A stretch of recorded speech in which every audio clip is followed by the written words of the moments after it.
Alrighty, and now we're on chapter 4, still part 1 of the textbook, but chapter 4, which is listening.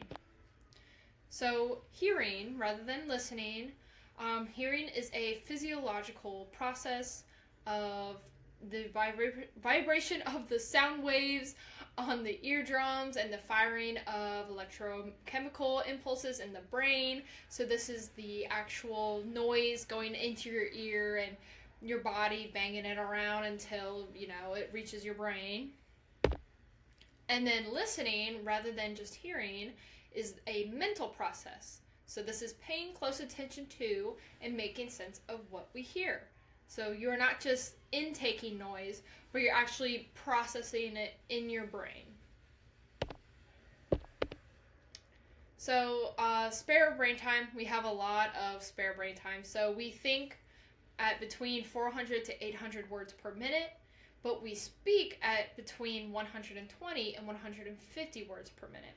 So we don't speak as fast as we can think, which can be a lot of problems for someone like me whose brain is going a million miles an hour at all times, and my mouth just can't keep up. That's why I do a lot of the ums, ahs, yeah. Gotta process it in the brain before it comes out the mouth. But the problem it causes for public speakers is that you will lose your audience quickly. You can only speak so fast, and they're, way, way faster than you thinking and processing your message. And so they're kind of just wanting you to get to the point, so you start losing them halfway through. But we will talk about ways to combat that. There's also going to be interference. It's like what we talked about with the speech communication process with the, has the square of the frame of reference, and then we have the sender and the receiver and the message, and then the interference. Interference is going to be literally anything that interferes with the listening process, whether it's internally or externally. So like I said, it could be a fire alarm going off. It could be other people talking in another room. If any of you guys are parents, it could be your kid sitting right next to you playing on their, tablet or with a toy or something that is making noise. For me, it is, I sit right by a window, and there's a lot of traffic right out there. So it's a lot of the car noises. And I don't know if you guys can hear it, but there's a little bit of going on because my fiance is playing video games in the other room. And so, yeah. But interference can also be not just those external noises or visual things, but it can also be internal. So if you had something going on at home and you're at work and you can't quite focus, that's also interference. So it's pretty much anything that gets in the way of you listening effectively. The first step to improve your listening, because all of you guys will have to listen to each other's speeches at some point, is to take listening seriously. I know it seems silly, but to take it seriously. You're going to want to, really pay attention. You're going to want to put everything to the side, your phone, books, if there is, if you have a partner living with you or kids, you're going to want them to be in another area or sleeping so that you are not being distracted. You're wanting to lock in and take it seriously. You want to give people the space to talk while you listen. Appreciative listening. So this is listening for pleasure or enjoyment. This is, your favorite music, podcasts. My best example is your favorite music. So you listen to this because you want to, because it gives you a lot of pleasure and enjoyment. Empathic listening is listening to provide emotional support. So this is like, your friend ranting to you about their, 17th boyfriend in the span of 3 months. And, you're listening because you want to provide that emotional support to them. We have comprehensive listening. So this is listening to understand the message of a speaker. This is what I expect you all to do for each other when you watch each other's speeches. Maybe even with me, when you're watching these lectures, you are listening because you want to understand what the speaker is saying. You're taking out bits and pieces, and you're saying, oh, okay, this is their message. This is why their message is that way. You're really trying to understand. Critical listening is listening to evaluate a message for purposes of accepting it or rejecting it. So, this would be like if you're in an argument with somebody and they're like, just let me talk. And you let them have that space to talk, but you're listening because you want to either agree with it or disagree with it. So you're listening critically. This happens a lot in politics as well. You're just listening to see if your values align or if you completely reject their opinion. A good way to effectively listen, especially for a lecture, even for speeches given by your peers, is note-taking. So you're going to want to outline keywords. So you're going to want the main point, the supporting evidence. Don't be one of those students that are writing down everything someone says, especially for me, because you're going to get a lot of fluff in there.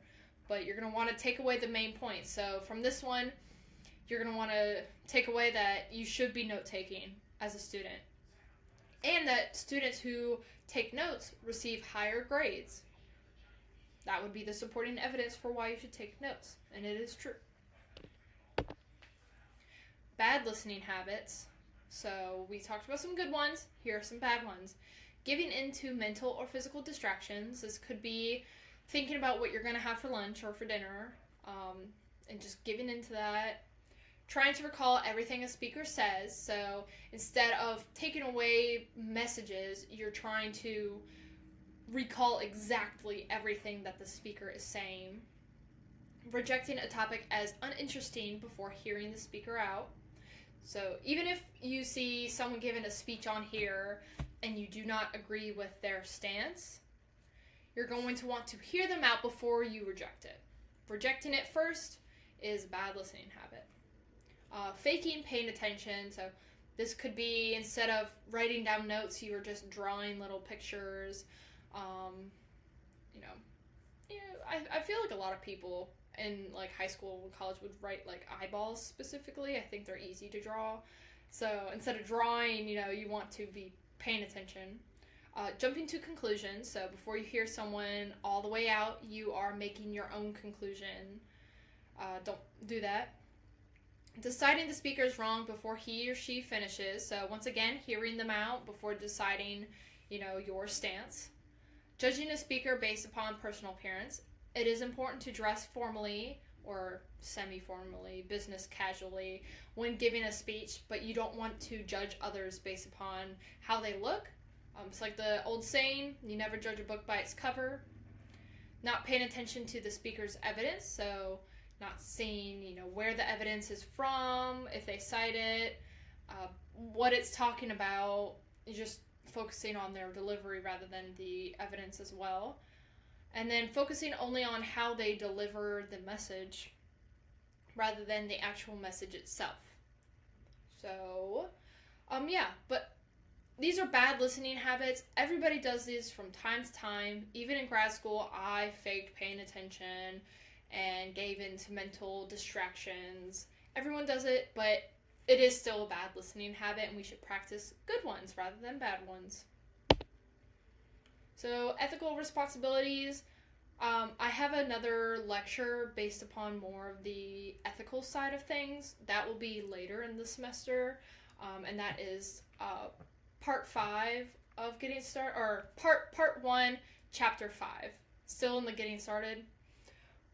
I'm just going to gloss over it. Your quiz won't have anything too deep from that section because we're going to talk about it more later in the semester. But our ethical responsibilities as a listener is to listen courteously and attentively. So we are giving people the space to speak, and we are giving them our time. We are avoiding prejudging the speaker. So we are not looking at someone and making assumptions based off the way they look. I think that's a pretty common sense sort of thing. And then support the free and open expression of ideas. We are lucky and fortunate enough to be in a country where we can speak freely as much as we can nowadays. But we support each other's, expression of their ideas. We're not shutting anything down. Unless obviously it is very blatantly offensive, then those speeches will not happen. And we will not support those speeches. Just saying. So we are giving people the space to speak and listening, so we're giving them our time. We are not prejudging speakers based upon how they look or act, and then we are supporting each other's ideas even if we don't agree with it. That is our ethical responsibilities. So yeah, that is the chapter 3, listening and speakers, this lecture. So yeah, if you have any questions, email me.